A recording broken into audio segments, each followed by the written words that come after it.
Hello guys, আসসালামু আলাইকুম। কেমন আছেন আপনারা সবাই? আজকে আমি দেখাবো কিভাবে মুরগির ডিমকে দিতে হয়। আর মুরগি দিতে চায় না, এই সকল বিষয়ে সবকিছু আমি দেখাবো। চলুন আমার সাথে, চলুন দেখতে থাকুন।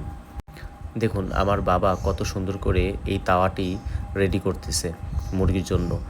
অল্প কিছু খড় দিয়ে মুরগির জন্য এটা তৈরি করছে একটা পাত্রের ভিতরে।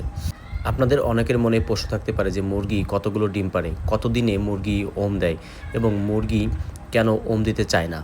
দেখুন অনেক মুরগি অনেক রকমের হয়ে থাকে, বিভিন্ন মুরগি বিভিন্ন রকমের হয়ে থাকে। এই জন্য দেশি মুরগি সবথেকে বেস্ট। আমি বলবো দেশি মুরগি এরা 15 থেকে 25টা পর্যন্ত ডিম দিয়ে থাকে এবং এদের ডিম প্রায় অধিকাংশই ফুটে। তাই আমরা সবসময় সাজেস্ট করি যে দেশি মুরগি থেকে শুরু করা বেস্ট। এখন চলুন আমরা জেনে আসি যে মুরগি কেন দিতে চায় না। কারণ মুরগি আপনার যখন ডিম পাড়া শুরু করবে তখন তো ডিম পাড়তেই থাকবে, কিন্তু আপনারা কি করেন, একটা ভুল করে ফেলেন। মুরগি কিছু গ্যাপ দেয়, যেমন 3 দিন পর আবার ডিম পাড়ে, 2 দিন পর আবার ডিম পাড়ে। তো আমরা জোর করে হলেও মুরগিকে দেওয়াতে পারবো না। মুরগি নিজেই দেখবেন যে একটা জায়গায় বসে পড়ছে, যে কোনো একটা জায়গায় দেখবেন বসে পড়ছে, তখনই মনে করবেন যে আপনার মুরগি এসেছে।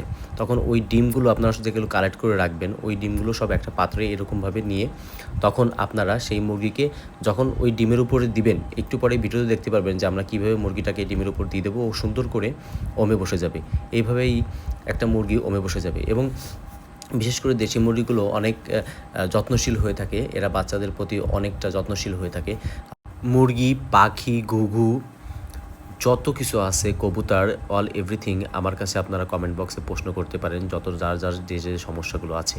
এরকম নতুন নতুন ভিডিও পেতে হলে আমার চ্যানেলটি সাবস্ক্রাইব করে পাশে থাকবেন। আসসালামু আলাইকুম।